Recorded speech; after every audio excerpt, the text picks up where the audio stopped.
morning and welcome to the September Young at Heart session. My name is Lisa Alish and I am the volunteer coordinator at Buena Vista Regional Medical Center. It is my pleasure to introduce our speaker today, Grace Weiland. Grace works in our physical therapy department, and today Grace is going to talk to us about pelvic floor health. Hello everyone and welcome. My name is Grace Weiland. I am a physical therapist here at BVRMC. Today I'm here to talk to you about pelvic floor therapy, bladder health, and bladder leakage. So first off, what the heck even is the pelvic floor? So we start off with the pelvis. We have our nice little model here. This is the pelvis itself is the bony skeleton, the bones.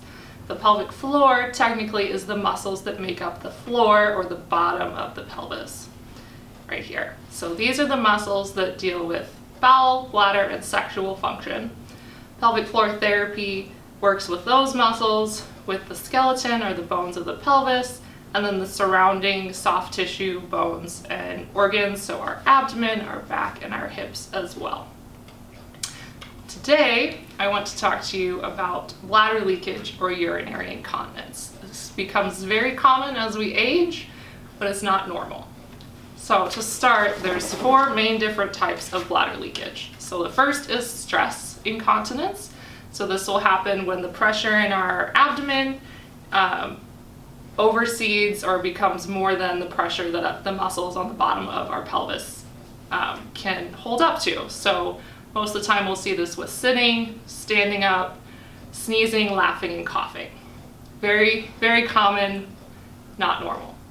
The second one is urge incontinence. So this often happens when the bladder starts to think we need to go, even though it should be able to hold what it has in it. Typically, there's a trigger associated with it. So for most people, it might be as I'm sitting on the toilet, or when I walk past the bathroom door, when I hear water running as I'm pulling my car into the garage. The third one is mixed incontinence. So it's stress and urge put together. So the most common one, this is happening as you're sitting on the toilet. We have the stress in the abdomen from trying to sit, and then the urge, our bladder's like, well, we're here, we're just gonna go.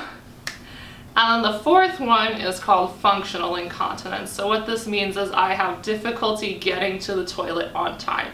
So it could be I have a very hard time getting up from my chair and slow walking to the bathroom. It could be I have difficulty getting my pants down to sit, something in that realm.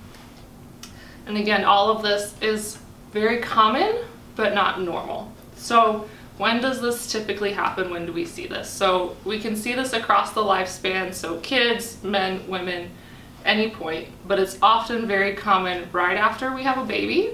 And that just tends to keep going throughout life for women. After having a baby, it's never dealt with. With issues as we age, so if you have prostate issues, if you have pelvic health issues, if you get your prostate removed, if you have a hysterectomy, we tend to see that after as well. So pelvic floor therapy can work to strengthen the muscles of the pelvic floor and around it, to help reduce the bladder leakage, and we can work on behavioral techniques and all sorts of fun things to control your bladder so that you control your life, not your bladder. Today I want to talk to you about what you can do even without seeing me, things you can start today to help you with your bladder and help reduce your bladder leakage. So a lot of people, they're like, oh, I kind of leak a little. When this happens, maybe you can tell me straight up, oh, I fit into these 2 categories or this category of bladder leakage. A lot of people's solution to do this at home is I'm just not going to drink any fluids. And I'm going to tell you why this is bad with a little demonstration. Okay, so fluid intake. Like I said, most people's solution to having bladder leakage is to just drink less water, drink less fluids.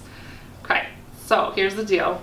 This huge disclaimer with talking about fluid intake. If you have heart problem, lung problem, kidney problem, you need to talk to your doctor before you change your fluid intake and what you're eating. So take this with a grain of salt. For everyone else, we go into the body a little. So the body is constantly breaking down old stuff, building up new stuff, and this creates cellular waste. This waste comes out in our urine and it's called urea. So this is going to be our fake cellular waste in our bladder. If we drink no fluids, this urea is very, very concentrated. Your bladder does not like this, and it wants to get rid of it, so you're going to feel like you have to go to the bathroom more often. You're going to have less urine production, but you're going to be going to the bathroom more often. Your bladder is like, get rid of this. It's going to give the urge to your brain, we need to go to the bathroom. Get out of this. Get this out. If we drink a little bit of fluid, dilutes it, so our bladder is less irritated. The bladder is designed to stretch. It can hold fluid. If it's not, that's one of the things we can work on, but it's designed to hold this. So if we dilute this fluid, so it's less purple, then the bladder is less irritated. It's more likely to do its job and hold the urine. And so we're having fewer cues from our brain that we need to go to the bathroom. So when you go to the bathroom, you'll have more urine, but you'll be going to the bathroom less often. If we drink a whole lot of fluids, one, the bladder's designed to stretch. If you drink a whole lot of fluids, so the first couple weeks, you're gonna be like, oh, I have to pee a whole lot now. I'm making a lot of urine. I don't like this either. After a couple of weeks, your body gets used to being more hydrated. Some of that fluid will go into the rest of your body. So some benefits of this could be that water goes to the discs in your back, so your back pain may reduce a little. You may feel less fuzzy, you have more mental clarity, and your bowel movements might be a little easier. Your stool's not as hard to pass. Additionally, this is why we don't go from 0 to 60 in a day. So we don't start drinking an extra 3 cups of water in a day. We try, okay, maybe this week I'm gonna try an extra cup of water a day. Next week I add another one. Next week I add another one. The other thing you might notice that's causing your bladder urge to go off is some bladder irritants. So the most common example would be, okay, 45 minutes after I drink my morning cup of coffee, I have to pee. Get out of the way, I need to go to the bathroom. Very common sign that the coffee is irritating to your bladder. So we have some options. We can get rid of it or reduce it entirely. Most people, it's not a viable option. Second option, we can do a water sandwich. That's what we call it. So you drink a little water before your coffee, maybe you take a few sips in between drinking your cup of coffee, and then drink some water after, because that's going to dilute the fluid of the coffee in your bladder. Other common bladder irritants include carbonation, caffeine, alcohol, chocolate, artificial sweeteners, and tomato products, so like tomato juice and pasta sauce. So these are things you can play with. You may already know that something irritates your bladder. That may be something we work on in pelvic floor therapy. I work with people all the time on like identifying bladder irritants and what's the best way for you to get this a little resolved, even if you don't want to give it up. That's completely okay. So let's talk about how much fluid are you getting now. So if you get out a piece of paper and write down what you're drinking in a day. So maybe that's, I have a cup of coffee in the morning, I might have a glass of milk with my cereal or at breakfast, I might have a glass of water at lunch and at dinner, and in the afternoon I have a pop. Okay, so if we like write this all out, so this may be 8 to 12 ounces, this would be 8, 12, 12, 12. So altogether, this would be about 68 ounces of fluid in a day. This doesn't count what you're eating either, so that's also a little side thing. So 68 ounces of fluid, roughly 30 to 50% of it is like water-based. So my milk is like 98% water or something, so that kind of counts in our water. Our goal is that like 2/3 of our daily fluid intake would be water-based, so not caffeine, not carbonated, not those bladder irritants. Again, fluid recommendations, talk to your doctor if you have ongoing medical issues. But kind of a goal we have would be up to half your body weight in ounces we want in fluid. So for someone who's 100 pounds, we would say, okay, about 50 ounces of fluid a day. So this is probably a lot for your bladder. For someone who's 200 pounds, we want about 100 ounces of fluid. This is not cutting it. So this would be about 60 to 70% of what our goal is. So what we can come back to, if we're wanting to increase our water intake, can I drink another half cup of water a day this week? So sometime between lunch and dinner, or between breakfast and lunch, I'm going to drink half a cup of water. Next week I'm going to increase it a little. The other thing is that your food can have lots of water. So fruits and vegetables, cottage cheese, milk, again, all very heavy on the water as well. So how do we drink more fluids? So you could be telling me, I don't like the taste of water. It's just really hard for me. I forget to drink it.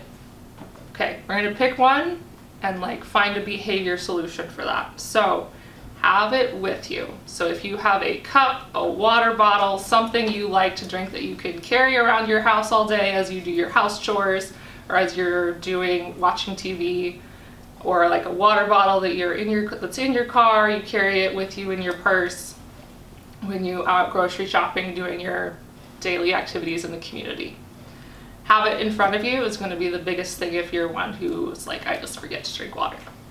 If you don't like the taste of water, there are low sugar Crystal Light packets. It's crystallized lemon or lime that you can get at the grocery store in the drink packet aisle by the Kool-Aid and lemonade. There's all sorts of little individual serving size drink packets that you could use as well.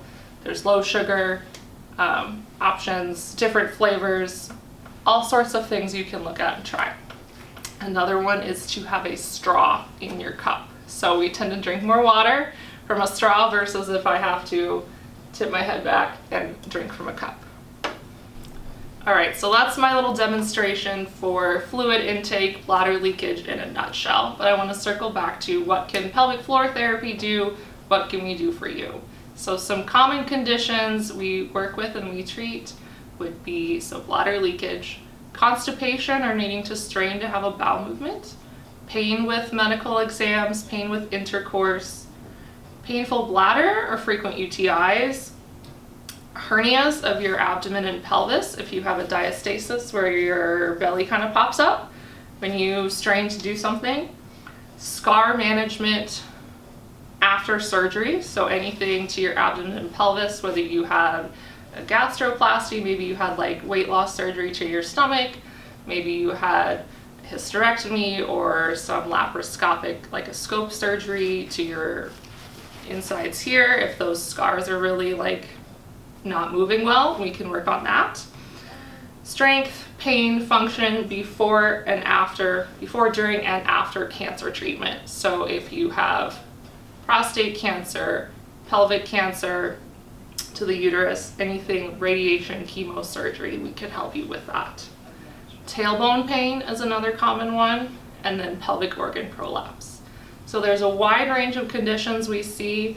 Everyone is different. Nothing is ever going to look the same with what I do one person to the next. Pelvic floor therapy is not just Kegels.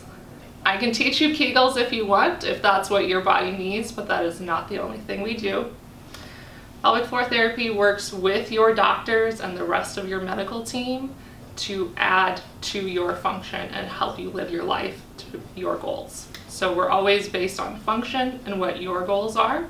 Everything I discuss with you here is kind of what I'm thinking, and then we can work as a team together to decide what exam is going to be best for you and how to make you most comfortable and what treatment options are best for you. Thank you, Grace, and thanks to everyone for joining us today. Our next Facebook Young at Heart session is October 5th at 10 a.m. featuring the Storm Lake Fire Chief, Glenn Schlesser, and Glenn is going to talk to us about fire safety and prevention. If you would like any additional information about today's topic or would like to join our Young at Heart program, please contact me, Lisa Alish, at 712-213-8619. Thank you and have a great day.